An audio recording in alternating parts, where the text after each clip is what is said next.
maybe I should just not be running this fast. This is something one of our runners said to me the other day, Paul, and it led to quite an interesting discussion about running capacity and sort of the ceiling that we put on ourselves as runners sometimes, especially when we've had trouble with injury.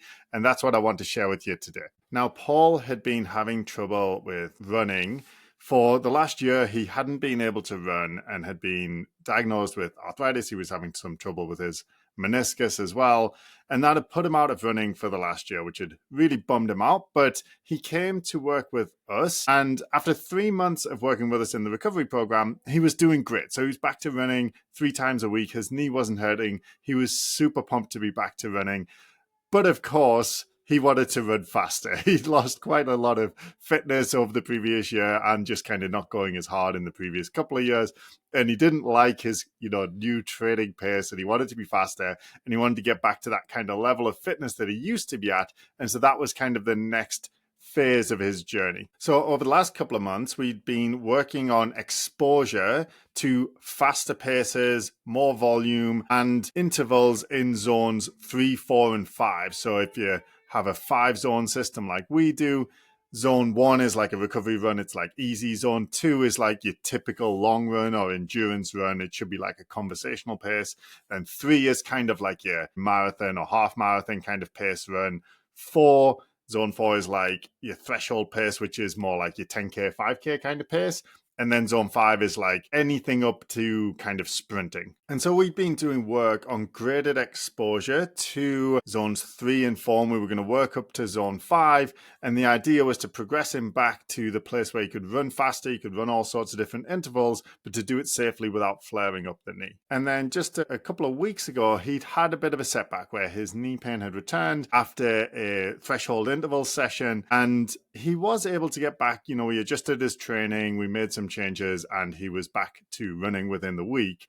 But it bummed him out a bit. It really kind of knocked his confidence and led to some, kind of negative thoughts about his long-term future with running. That's what led to him saying when we were chatting about it, I was thinking maybe I just shouldn't be running this fast. And what we ended up discussing was running capacity or training capacity.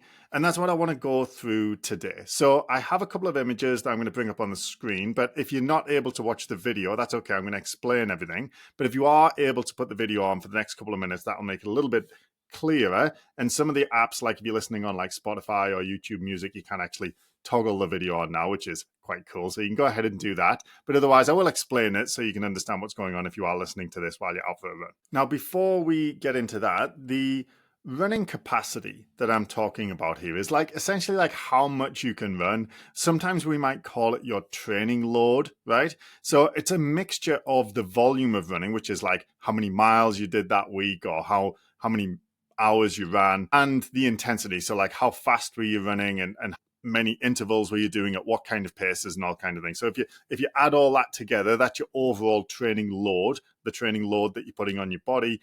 And that's, if you're tolerating that and it's going well and you're not getting injured, then that is within your running capacity, which is your capacity to handle that kind of training load. And so in this image, what we have in the center of the square is a giant green circle, which is labeled running capacity. So that's the amount of running that you can currently tolerate without getting injured. The background of the image is red. That's the injury zone. If you go and train in the injury zone in the red, you'll get hurt. And then on the edge of the green, there's a little rim, a little orange rim, which we've labeled the adaptive zone. So that's the little circle, the little rim on the green zone between the edge of the green circle and the injury zone, which is the red back. So that's your current running capacity. So if Paul was to be able to be running in zones 1, 2, and 3, that means he's training in the green. He's training within his current running capacity, and he's good. Doesn't hurt when he does that. Now, as we train, we nudge the green circle, and the green circle gets bigger and bigger, and our running capacity expands. Conversely, if we take time off running, a week, a month, a year, the green circle shrinks and our running capacity goes down. And as our running capacity goes down, so the green circle is getting smaller, the amount of red in the image gets bigger. So the injury zone gets bigger and the running capacity, the green zone, gets smaller. And then we have three situations. Okay, so the first would be maintaining. So that's what I just described. You are running, your running training is within your capacity. You're training in the green. You're not pushing it at all. You're just doing what you know your body can handle. And in which case you're maintaining, which means that the green circle will stay the same size. It won't get any bigger. You won't be able to handle any more, but it won't get smaller. It won't shrink, provided you keep that consistency. Then we have detraining, and this refers to both your physiological fitness, but also your ability to handle stress, your ability for the knees, the feet, all of the tissues to handle stress and impact and pounding, right? So that's all under detraining. So detraining is when we don't train enough, right? So it's not just that we're training within the green. We're barely training at all. Either we're resting or we're just not doing anywhere near what we could do. Then the green circles start to shrink because the body's not going to waste resources making things stronger, more resilient, or making you fitter when there's no seeming need to do so. So the green circle is going to shrink. And as the green circle shrinks, as we're detraining, the injury zone, the red, that gets bigger. So if you're able to see the images now, we've got a really teeny tiny green zone, which is our running capacity. Then we've got the whole image has become red. Okay, so the background, the red zone, the injury zone is really big. The running capacity has shrunk to become really small. And that's because of detraining, which can happen because of rest. It can happen because of injury or illness. But for whatever reason, if you're not training, then the injury zone gets bigger and the running capacity, the green circle, gets smaller and smaller. Now, the opposite of that, the training effect, is when the green circle expands and gets bigger. And that means that the injury zone, the red background, gets smaller, takes up less of the image. So the green is engulfing the red. Your chances of injury going down as your running capacity expands. And that happens when we're nudging at the edge of our current capacity. So we're nudging into that orange circle around the outside, that adaptive zone. So we're not staying in the sort of comfort zone in the green, right? We're pushing our body just to the edge of what it can handle, but no further. And as we do that, the body responds, it adapts, it becomes stronger, more resilient, less sensitive, and the running capacity expands. This is the training effect we're all familiar with, right? But it also applies to pain and injury and the amount of resilience or tolerance that you have, like in this example, in your knees. Now, the interesting thing about this is the rate of shrinking of the running capacity circle or expanding depends on a lot of factors, mostly your health. And a lot of that will be determined by your age. So if you're very young, like a teenager or in your 20s, the circle will expand quickly. You'll become your ability to run more, your capacity will expand quickly in response to shrinking, in response to training, and it will shrink slowly. So even if you take a couple of weeks off, you'll bounce back really quick. You won't lose that much fitness. But as all things, everything gets worse with aging. So the older you get, the faster it shrinks and the slower it expands. So if you're like me and you're in your 40s, when you take 3 or 4 weeks off running, your ability to run, your running capacity will shrink quite a bit. Not quite a bit, but it'll shrink a decent amount, a noticeable amount. You'll feel the difference. Whereas if you're in your teens or 20s, you won't notice when you take a few weeks off. And if you want to expand the circle, it'll expand more slowly. Meaning that if you take a teenager and you give them a training stimulus, an amount of running that's just in the adaptive zone, that's just outside their current running capacity, within a week, you have to give them more. And within a week after that, you have to give them even more because the circle's expanding so quick because they're adapting very quickly. Whereas with the older you are, the slower that change will happen. Meaning that if we get you to run a bit more and a bit more intensity and a bit more resilience, you're training in that adaptive zone just outside of the comfort zone, you will adapt to it, but not as quickly, meaning the following week, we can't give you that much more, maybe only just a little bit more. The following month, we can give you a little bit more, right? So the older you get, the slower you'll adapt, the slower the running capacity will expand. The younger you are, the faster it will adapt. And it's the flip on the other side is if you're young, as you take time off, you'll find your fitness, your resilience, your running capacity will shrink slower. If you're older, then it'll shrink faster. Meaning that if you take let's say 2 months off running, and you're in your 70s, your running capacity, the green zone will shrink quite a lot, and your injury zone will then take up more of the space, right? The red, meaning that you're more likely to get injured if you take a couple of months off if you're in your 70s or 80s, because your running capacity will shrink very quickly. If you do that in your 20s, you can probably just continue training at the level you're at, and your running capacity, your ability to tolerate that stress will barely have changed at all. So if we bring this back to Paul, when he got back to training, we were having him, run, walk, then run slowly, then run at kind of endurance pace, which is what we call zone 2.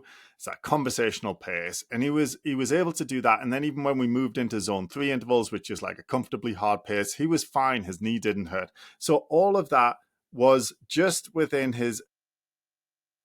was expanding his capacity, going from no running to running 3 times a week without pain, right? So we were expanding his capacity. So we were training within his adaptive zone, meaning the green circle was getting bigger. His running capacity was getting bigger because we were training just at the edge of what his body was capable of adapting to. At that point, right, now that he's back running, he can do, a few runs a week. He can run in zones 1, 2, and 3.